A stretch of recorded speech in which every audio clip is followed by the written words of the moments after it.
안녕하세요. 저는 이비학원에서 수업을 통해서 연대 국제계열 재시문 면접을 대비하였고, 이과생으로 2025학년도 연세대학교 융합인문 사회과 학부 HASS에 최초 합격한 박입니다. 공식적인 에브학원 합격 후기 순서 1. 면접학원을 통한 면접 대비의 필요성 2. 이비학원을 선택한 이유 3. 이비학원의 장점 4. 실제 재시문 면접 후기 면접일로부터 많은 시간이 지나서 현재를 기준으로 다시 한번 생각해서 답변을 재구성해봄. 5. 끝맺은 말 1. 면접학원을 통한 면접 대비의 필요성 저는 이과였기 때문에 인문학 기반 지식이 매우 부족하였습니다. 사탐을 아예 해본 적이 없었고 사상가나 철학자에 대해서도 잘 몰랐습니다. 그래서 면접을 잘 볼 수 있을까 하는 불안감이 있었고 어떻게 준비해야 할지 막막하기만 했습니다. 혼자서 준비하기엔 대답의 방향성을 충분히 잘 잡지 못할 것 같았고 그렇게 면접을 위한 학원을 찾던 중 인터넷 검색을 통해 이비학원을 알게 되어 다니게 되었습니다. 2. 이비학원을 선택한 이유 연대 국제계열 인문사회 내용의 재시문 면접에 특화된 수업과 많은 합격생들 그리고 수많은 정성이 담긴 후기를 확인 후 등록을 큰 고민 없이 결정하게 되었습니다. 3. 이비학원의 장점 대면 파이널 수업은 하루 2시간 수업 중 1시간씩 각각 다른 선생님께서 문항을 가져와 시간 제한을 두고 풀게끔 하고 답변을 발표하고 피드백을 받는 식으로 진행됩니다. 준비 시간 8분은 생각보다 짧았고 저는 첫 수업 때 한 문제는 아예 통으로 답안을 생각해내지 못하고 날렸습니다. 그러나 선생님께 피드백을 받은 다음 감을 잡게 되어 두 번째 수업에서는 가장 잘했다는 평을 들을 만큼 조리 있게 답변하였습니다. 그만큼 이비학원에서는 학생이 이해하기 쉽도록 구체적으로 상세하게 피드백을 준다고 생각합니다. 답변 시간이 다소 짧으면 단순히 다음엔 답을 좀 길게 해서 4분대에 들어오도록 해라라고 말씀하시는 게 아니라 제 답변에서 더 추가하면 좋았을 것 같은 부분과 말에 살을 붙이는 법까지 상세하게 조언해 주시는 점이 좋았습니다. 연세대학교 면접은 지문을 읽고 비교 분석하는 문제가 주를 이룹니다. 정답이 정해져 있지도 않고 자신의 생각을 조리 있게 말하기만 하면 되는 경우가 많습니다. 그래서 할만하다고 생각하실 수도 있지만 오히려 문제의 답을 도출하는 것이 쉬운 만큼 어떻게 말해야 하는지가 중요하다고 느꼈습니다. 이비학원에서 그걸 배울 수 있었습니다. 수업이 끝나면 과제가 나가고 참고 자료를 주십니다.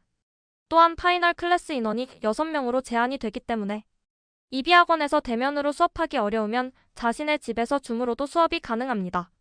저는 계속 대면 수업을 출석하다가 이틀 정도 개인 사정으로 대면을 가지 못하고 줌으로 수업을 진행하였는데 줌으로 수업을 하는데도 대면과 큰 차이를 느끼지 못했어요.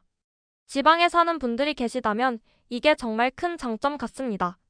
선생님께서 줌 수업을 듣는 학생이 절대 부족하다고 느끼지 않을 만큼 신경 써주시고 잘 챙겨주십니다.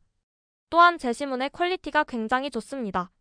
과학, 철학, 경제, 교육, 정치 등 다양한 분야의 재시문을 골고루 가져와 주시고 배경 지식 또한 따로 자료를 전해주십니다. 그리고 파이널 자료를 매일매일 주셔서 마지막까지 붙잡고 정독했는데 비슷한 주제가 시험장에 나와서 굉장히 놀랐습니다. 이 정도면 쉽다 싶은 난이도부터 이걸 시킨다고? 싶은 난이도까지 폭넓게 주시는데 개인적으로 가장 어려웠던 지문도 결국 풀어냄으로써 자신감을 얻을 수 있는 점이 좋았습니다. 조언과 피드백을 상세하고 날카롭게 주시지만 잘한 부분에서 칭찬 또한 아끼지 않으십니다. 그리고 언제든지 편하게 질문하라고 말씀 주셔서 궁금한 것들을 여쭐 수 있는 점이 좋았습니다. 제가 면접 전날에 파이널 자료들을 보다가 잘 모르는 점이 생겨서 늦은 시각에 급하게 연락을 드렸는데 이 선생님께서 새벽까지 답장을 주시면서 조언을 해주셨어요. 물론 평소엔 절대 새벽에 연락드리지 않습니다. 전날이라서 급하게 연락드렸는데 전날이니까 괜찮다고 흔쾌히 받아주셔서 너무 감사했어요. 후 덕분에 붙을 수 있었다고 생각하고 감사 연락을 드렸지만 후기에서 한 번 더 감사 인사를 드리고 싶습니다. 4.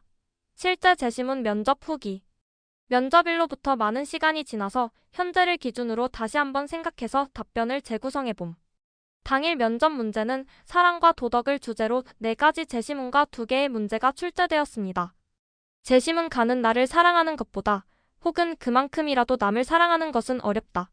그렇기에 남을 돕는 것은 형식적인 행위이며 그러지 않기 위해서는 우리가 진실된 마음으로 나와 같이 남을 생각해야 한다는 내용이었습니다. 재시문 나는 영어 재시문으로 18개월 아기도 보상 없이 타인을 돕는다는 내용을 설명하며 타인을 돕는 것은 인간의 본능이라는 내용을 담았습니다. 제시문단은 데이비드 휴메 말을 인용하여 도덕적 행동에는 이성은 영향을 미치지 않고 오로지 감정만 영향을 미치며 도덕적 행동의 동기는 연민과 같은 감정이라고 이야기했습니다. 제시문 라에서는 무의식적인 착한 일은 오히려 무익할 수 있으며 이성을 통해 자신의 행동이 사회에 얼마나 긍정적인 영향을 미칠지 생각해 보아야 한다고 말했습니다. 따라서 도덕적 행동이어도 이성을 통해 실행되어야 더욱 더 효율적으로 할 수 있다는 입장을 취했습니다. 문제 1번은 제시문가의 관점에서 나와 다를 평가하는 것이었습니다.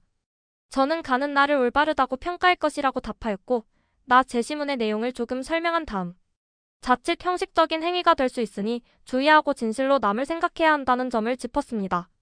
다에서는 도덕적 행동의 동기가 감정이라고 했는데 이는 가에서 진실된 감정으로 남을 대하라는 것과 일맥상통하므로 역시 올바르다고 평할 것이라고 말하였습니다. 문제 2번은 제시문 다와 라를 비교하는 것이었습니다. 다에서는 도덕적 행동의 이성은 영향을 미치지 않고 감정만이 중요하다고 했지만 라에서는 이성 또한 필요하다는 완전히 정반대에 가까운 입장을 취했기에 비교는 어렵지 않았습니다.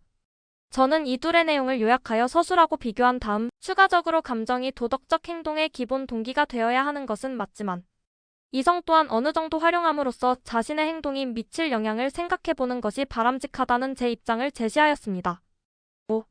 끝맺은 말. 면접 준비를 하면서 이비학원에서 정말 많은 도움을 받았고 덕분에 최초합할 수 있었다고 생각합니다.